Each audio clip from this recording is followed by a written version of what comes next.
మీరు ఎలాంటి బిజినెస్ చేస్తున్నా ఏఐ టూల్స్ ద్వారా మీ బిజినెస్ ని డబుల్ చేసుకోవచ్చు. జస్ట్ 49 రూపీస్కే ఏఐ టూల్. నమస్తే, welcome back to Suman TV. నేను మీ సంజయ్. ఈ రోజు మనతో పాటు ఉన్నారు ఎమోషనల్ వెల్నెస్ కోచ్ మరియు మోటివేషనల్ స్పీకర్ హరితాకల గారు. మేడంతో మాట్లాడి ఎమోషనల్ వెల్నెస్ గురించి కొన్ని విషయాలు తెలుసుకుందాం. నమస్తే మ్యామ్. నమస్తే సంజయ్. భార్య భర్తల మధ్య ఒక ఎమోషన్ ఉంటుంది. ఏ ఎమోషన్ అంటే కసుబుసులు ఆడుకునే ఎమోషన్. ఇంట్లో సంథింగ్ ఏదైనా ఫైనాన్షియల్ ప్రాబ్లం వస్తే మిస్సెస్ కసుబుసం అంటారు భర్త మీద. కానీ కొన్ని విషయాల్లో భర్తలు భార్యల మీద అరవడం కానీ, కోప్పడడం కానీ, చిరాకు పడడం కానీ జరుగుతాయి. మేజర్గా ఇవన్నీ చూసుకుంటే భర్తలు ఎక్కువ భార్యల మీద చేస్తుంటారు. వేరే సెషన్ లో మాట్లాడుకుందాం కానీ భార్యల గురించి, ప్రజెంట్ భర్తల గురించి మాట్లాడుకుందాం. అయితే భర్తలు వాళ్ళ బిజినెస్ ప్రాబ్లం అనండి, ఆఫీస్ ప్రాబ్లం అనండి, సంథింగ్ వాళ్ళ వర్క్ పర్పస్ ప్రాబ్లం అనండి, బయట సొసైటీలో ప్రాబ్లం అనండి, సంథింగ్ అన్ని ప్రాబ్లమ్స్ బ్రెయిన్లో పెట్టుకుని ఫ్రస్ట్రేషన్ బయట తీసుకోకుండా ఇంటికి రాగానే భార్య మీద తీసుకుంటుంటారు. సంథింగ్ తిట్టడం, కసురుకోవడం, ఇలా రకరకాలుగా. వంట ఎంత బాగున్నా సరే బాలేదన్న ముక్కు వస్తుంది అక్కడ, ఆ స్టేట్లో ఉన్నప్పుడు అయినా.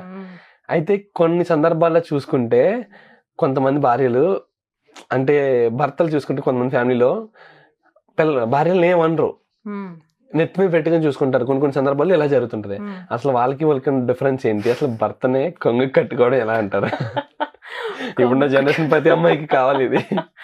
భర్తని కొంగు కట్టుకోవడం అని అంటే వి కాంట్ కంట్రోల్ కంప్లీట్లీ, కానీ వాళ్ళ మనసును గెలుచుకోవచ్చు. భర్త మనసుని ఎప్పుడైతే భార్య సంపాదించుకుంటుందో భర్త దాసోహం కాకుండా ఏడిపోతాడు. అంటే he can never leave that lady కదా.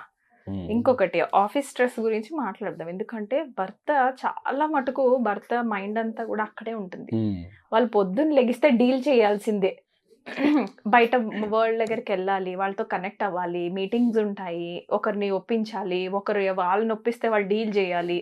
అవును కదా, వాళ్ళు పొద్దున్న లేస్తే బయటికి వెళ్తారు, డీల్ చేసుకొని నైట్కి ఇంటికి వస్తారు. ఇంటికి వచ్చేసరికి ఎగ్జాస్ట్ అయిపోతారు.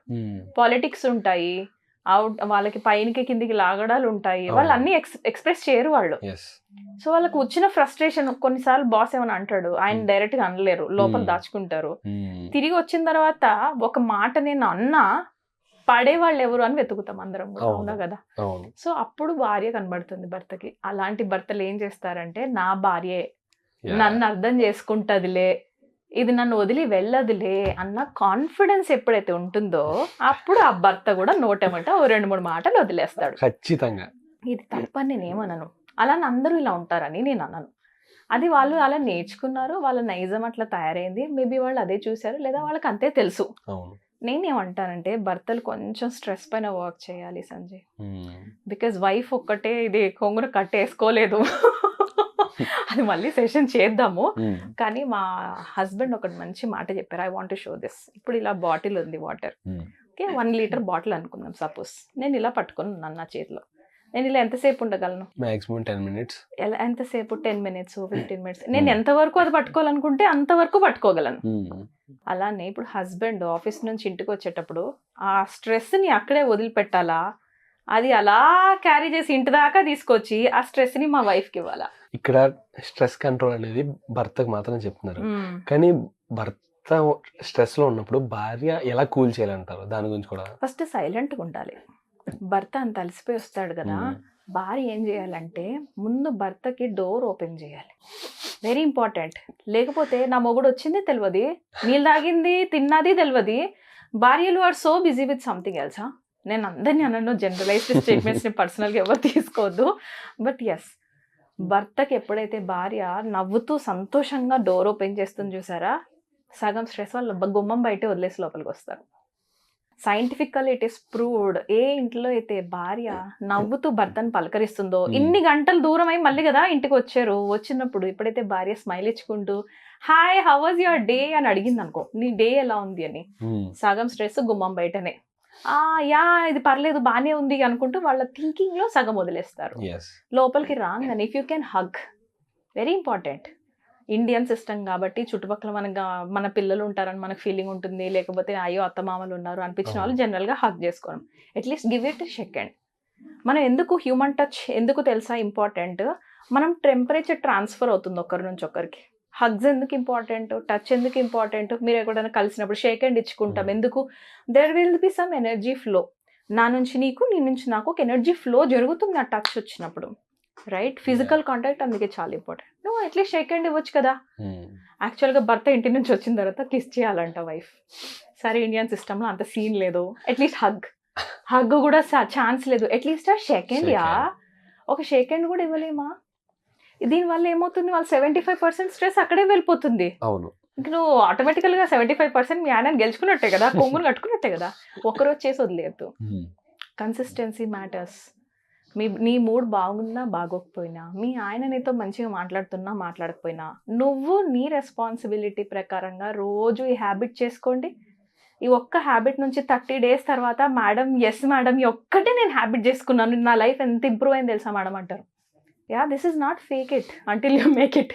ఇదేం ఫేక్ కాదు, రియల్ గానే చెయ్యండి. నేను fake it until you make it smile దగ్గర వాడతాను, దీంట్లో fake it until you make it వాడద్దు. ఇక్కడ బీ యువర్ సెల్ఫ్. హార్ట్ఫుల్ గానే ఓపెన్ చేశాట. కొంగు కట్టుకోకపోతే ఇంకెక్కడ కట్టుకుంటాడు? మీ వెనకాల తిరుగుతారు. దే విల్ కేర్ బికాస్ ఎందుకంటే మనం కేర్ నేర్పిస్తున్నాం. ప్యారలల్ గా హస్బెండ్ కి నేను ఇంత కేర్ ఇస్తూ ఏం నేర్పిస్తున్నా, నాకు కూడా అంత కేర్ కావాలి. నెక్స్ట్ టైమ్ చూడండి, ఇప్పుడు ఇలా హ్యాబిట్ చేసాము, సపోజ్ నేను బయట నుండి ఇంటికి వచ్చాను, don't you think my husband will do the same? అంటే మనం ట్రైనింగ్ ఇస్తున్నాం ప్యారలల్ గా, వాట్ ఈస్ రైట్, నాకేం నచ్చుతుందో మనం డిజైన్ చేసుకుంటున్నాం. ఇది ఎక్కువ చేసే కొద్దీ ఆబ్వియస్లీ భర్త మనకి మ్యాగ్నెట్ గా మనం వెనకాల తిరగకపోతే ఇంకెక్కడికి వెళ్తాడు? యా, ఇంకొకటి వెరీ ఇంపార్టెంట్, ఆడపిల్ల ఎప్పుడు కూడా ఏడవద్దు. భార్యలు చేసే తప్పేంటి తెలుసా? భర్త ముందు ఏడవటం. మరి ఎవరితో ఎక్స్ప్రెస్ చేసుకోవాలి మేడం, వాడి వల్లనే ఏడుస్తున్నాను నేను, వాడి కోసం, వాడికి కాకపోతే ఇంకెవరికి చెప్పాలి నేను అని అంటారు. వాడు అని నా దగ్గరే సంభోషిస్తున్నారంటే ఇక వాళ్ళు భర్త ముందు ఇంకెన్నో అంటున్నారు, నా దగ్గర కొంచెం కంట్రోల్ చేసుకుని అంటారు. కుక్క నక్క సిగ్గులేని గాడిదా అని ఫోన్ చేసింది ఒకరోజు, భర్తని పక్కనే పెట్టుకుని ఒక ఆవిడ నాకు. భర్తని అంత బాధ, అంత భయంకరంగా నువ్వు ఆల్రెడీ మైండ్లో అన్ని తిట్టుకుంటూ ఉంటే ఇంకా మ్యాగ్నెటిక్ ఎనర్జీ ఏముంటుంది సంజయ్ రిలేషన్షిప్లో? నా తలకాయ నా డోంట్ సే దాట్. మనం ఏది ఆలోచిస్తామో అదే మళ్ళీ మ్యాగ్నిఫై చేసుకుంటాం వాళ్ళ దగ్గర. So don't use these words. భర్తని ఎప్పుడు కూడా మనసులోనే, మన మైండ్లో చాలా పెద్ద పొజిషన్ ఇవ్వండి. వాళ్ళే మన లోకం, ఆయనే నా లోకం అని మనం ఎప్పుడైతే చేస్తామో మన వైబ్రేషన్స్ ఏం వెళ్తాయి? వాళ్ళకు కూడా మనం ఏం ట్రైన్ చేస్తున్నాము, వాళ్ళ లైఫ్లో కూడా నన్ను ప్రయారిటీ పెట్టుకోండి అని నేర్పిస్తుంటాం. అది ఎలా అవుతుంది? నేను ప్రయారిటైజేషన్ లిస్ట్లో ఫస్ట్లో పెట్టుకున్నప్పుడు అవుతుంది. అంతేగాని పొద్దున్న లెగిస్తే మా అమ్మతో మాట్లాడినాక నీతోని నువ్వు లిస్ట్లో లాస్ట్లో ఉన్నావు నేనే బిహేవ్ చేసినాను అనుకో, వాళ్ళు కూడా నేను లిస్ట్లో లాస్ట్లో పెడతారు.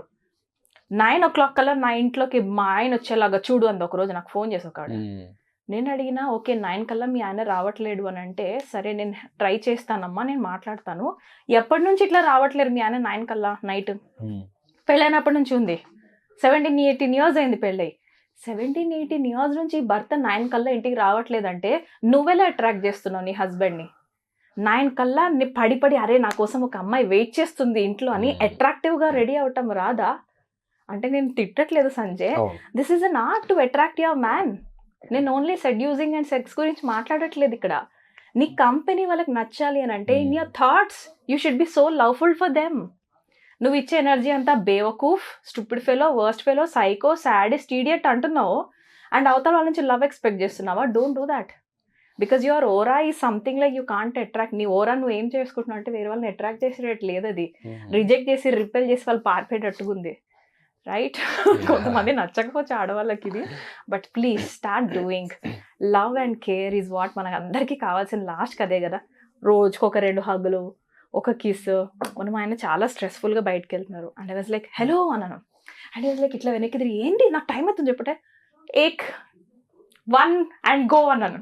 And I was like smile ఇచ్చుకుంటా, he came and he kissed and went. అంటే ఇది ఎంత ప్రైవేట్ది నేను ఎందుకు చెప్తున్నానంటే, small things matter in a relationship. భర్త స్ట్రెస్ఫుల్గా వెళ్తున్నాడు అని అన్నప్పుడు ఆ నిమిషం స్ట్రెస్ తీయడానికి నేను హెల్ప్ చేయలేనా, రైట్? సో ఇప్పుడు నేను ఇది చేశాను కదా, నెక్స్ట్ టైం నేను స్ట్రెస్ఫుల్గా ఉన్నప్పుడు don't you think my husband is saying this? వెంటనే నాకు స్మైల్ రాదా? So you train your self so that you can train your man. చాలా మంది మా ఆయనకి నచ్చట్లేదు మేడం, నా ముఖం మీదనే పిచ్చెక్కింది నీకు, నేను చూస్తేనే అసేం పుడుతుంది అంటారు. నా this because your energy. Self వర్కే నేర్పిస్తాం సంజయ్. మనకు కనెక్ట్ అయ్యారంటే ఫస్ట్ మనం నేర్పించేదే వాళ్ళని వాళ్ళు వర్త్ పెంచుకోవటం. మ్యామ్, ఈ చిన్న డిస్టర్బెన్సే కాకుండా ఇంకా ఫ్యామిలీలోని చాలా డిస్టర్బెన్సెస్ వస్తూ ఉంటాయి భార్యాభర్తల మధ్య. అలాంటి డిస్టర్బెన్సెస్ అన్నిటికీ మీ దగ్గర సమాధానం దొరుకుతుంది అంటారా? అన్నిటికీ సొల్యూషన్ మనం చెప్పలేం, కానీ ఫస్ట్ వాళ్ళపైన వాళ్ళు వర్క్ చేసుకోవడం నుంచి స్టార్ట్ చేస్తాం. మెల్లగా లెవెల్ బై లెవెల్ వెళ్తూ ఉంటాం అనమాట. నెక్స్ట్ లెవెల్కి వెళ్ళేసరికి రిలేషన్షిప్స్ దగ్గరికి వెళ్తాం. ఫస్ట్ తన్ని తాను సంపాదించుకోవాలి కదా, తర్వాత నెక్స్ట్ ఒక్కొక్క రిలేషన్షిప్ స్టెప్ బై స్టెప్ వెళ్తాం. ఎప్పుడైతే వాళ్ళని వాళ్ళు హీల్ చేసుకుంటారో నెక్స్ట్ లెవెల్కి వెళ్ళే అవసరమే రాదు సంజయ్. నాకు 150+ క్లయింట్స్లో ఇప్పటిదాకా కూడా మాక్సిమం ఒక 20+ క్లయింట్సే నెక్స్ట్ లెవెల్ దాకా వెళ్ళారు. వాళ్ళ ఫస్ట్ లెవెల్ దాకానే సరిపోయింది. They are so happy and they went also. సరిపోతుంది నేను అబ్జర్వ్ చేస్తే. Thank you ma'am. Thank you so much Sanjay.